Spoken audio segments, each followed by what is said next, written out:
Bismillahirrahmanirrahim. فإذا قضيت الصلاة فانتشروا في الأرض وابتغوا من فضل الله واذكروا الله كثيرا لعلكم تفلحون وإذا رأوا تجارة أو لهوا انفضوا إليها وتركوك قائما قل ما عند الله خير من اللهو ومن التجارة والله خير الرازقين.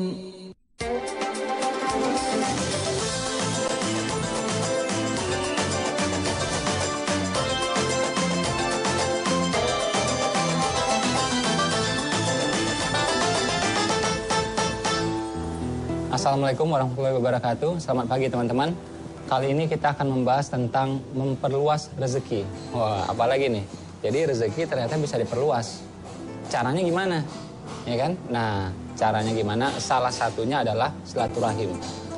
Jadi dijanjikan mereka yang rajin silaturahim ternyata rezekinya diluaskan, umurnya juga dipanjangkan.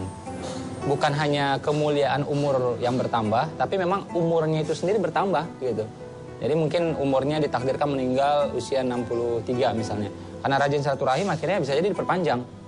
Ada yang mengatakan, wah takdir kan nggak bisa diubah Mas Ipo. Bisa.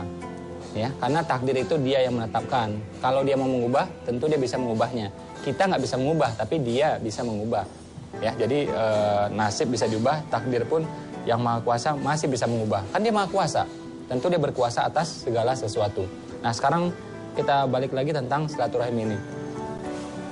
Jadi silaturahim itu ternyata bisa memperluas rezeki kita. Bisa. Ini ada suatu penelitian ya. Tadi kan hadis Nabi nih yang mengatakan. Nah, ternyata penelitian mengatakan hal yang sama. Jadi ada sebuah daerah di Amerika, namanya itu Pennsylvania ya. Lebih detailnya lagi namanya itu adalah Roseto. Jadi orang di sana ternyata umurnya panjang-panjang. Umurnya panjang-panjang. Diteliti sama para peneliti gitu ya. Apakah karena makanan?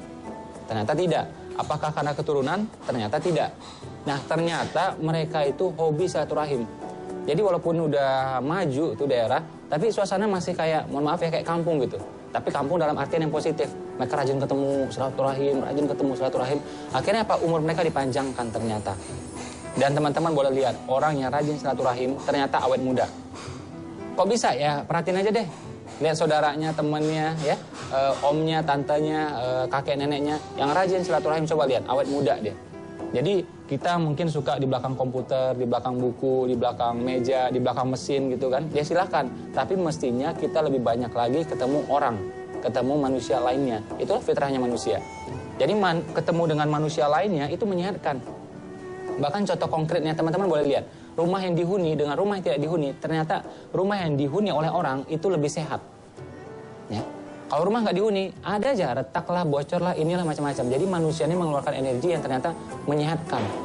Ya, menyehatkan. Makanya penting banget untuk silaturahim, untuk karir kita, untuk bisnis kita dan seterusnya dan seterusnya. Beberapa waktu yang lalu saya ke Jepang. Ya, saya ketemu dengan orang-orang Indonesia di sana dan saya juga ketemu dengan muslim-muslim di sana walaupun beda negara ya, beda kebangsaan. Ada yang Afrika, ada yang India, ada yang macam-macam lah. Ada juga yang orang Jepang yang muslim juga di sana.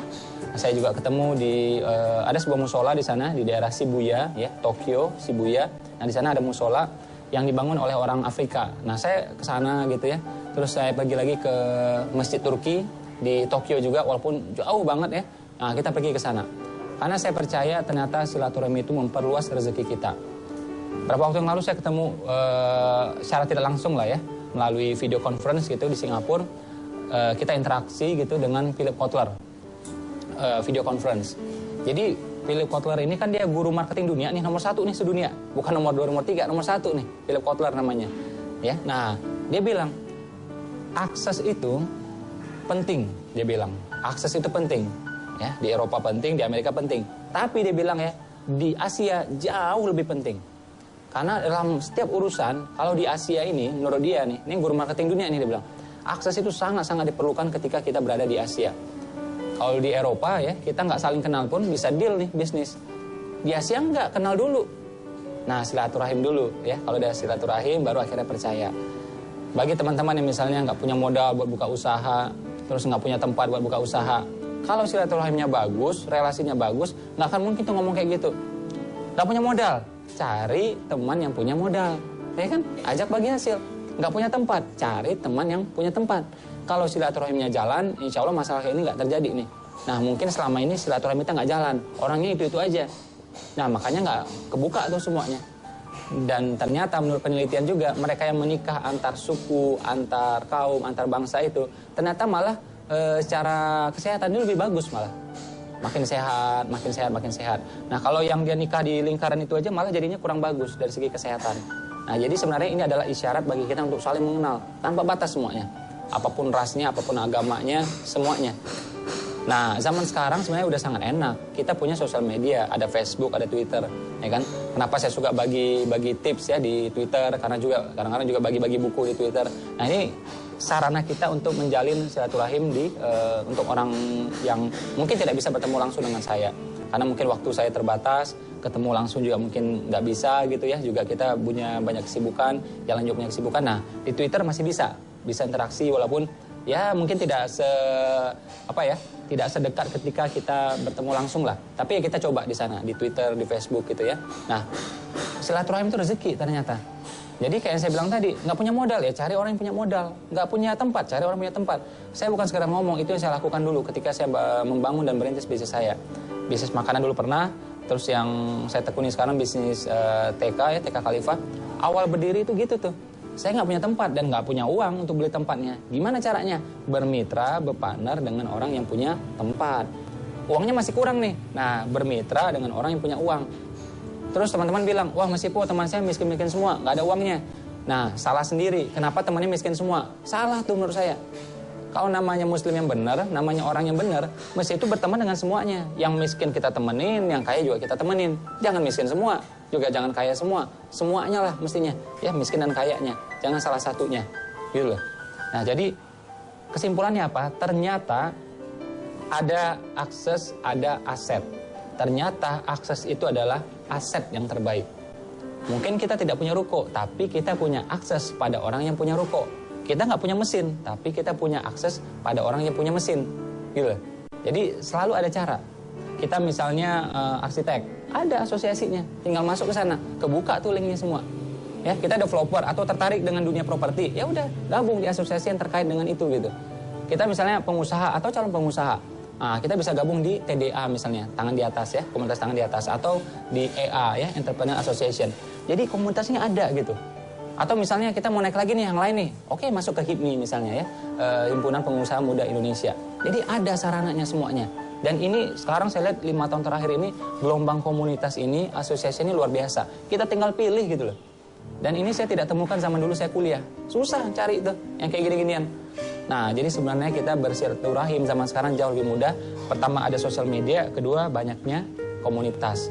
Nah, kita udah lihat contohnya tadi, Nabi dari hadis Nabi juga mengatakan bahwa ternyata silaturahim itu memperluas rezeki, satu. Kedua, tadi kita udah lihat contohnya bagaimana orang di Roseto, di Pennsylvania, di Amerika, mereka rajin silaturahim, ternyata terbukti umur mereka panjang-panjang. Saya pengen garis bawahi di sini. Saya yakin kejadian ini terjadi di tempat yang lain, di Arab, di Indonesia, di mana-mana. Cuma kita nih malas meneliti. Nah, orang Amerika dia rajin meneliti, diteliti sama mereka. Akhirnya ketemu tuh bahwa ternyata silaturahim itu memperpanjang umur. Beneran, umur beneran. Jadi umur iya, rezeki ya iya. Tadi yang saya sampaikan juga apa? Ternyata juga kesehatan, awet muda juga. Jadi kalau kita itu manfaatnya, nggak habis-habis lah, nggak putus-putus lah, sudah. Ya, bahkan kita lihat, ini menarik sekali, tolong diingat. Ternyata hampir semua ibadah itu ada unsur silaturahimnya semua. Sholat, ya. Ternyata sholat yang lebih baik adalah sholat berjamaah, silaturahim juga. Haji, yaitu silaturahim sedunia tuh. Oke, puasa kayaknya sendiri nih. Ternyata nggak juga. Pas buka puasa sama-sama tuh. Terus ada lagi yang komponen pelengkapnya namanya apa? Zakat fitrah. Nah, ini silaturahim juga. Jadi nggak putus-putus semuanya. Apalagi zakat, itu jelas silaturahim bentuk konkret. Uangnya ada di sana. Jadi hampir seluruh komponen ibadah itu tidak terlepas dari aspek silaturahim. Andai kata dilakukan sendiri itu baik, ketika dilakukan bersama-sama dengan silaturahim ya, dengan berjamaah itu ternyata jauh lebih baik. Nah, dari aspek ibadahnya iya, dari aspek rezekinya juga iya. Mungkin itu saja untuk pagi hari ini yang saya bisa sharing untuk teman-teman semua. Assalamualaikum warahmatullahi wabarakatuh. Selamat pagi teman-teman. Semoga berkah berlimpah.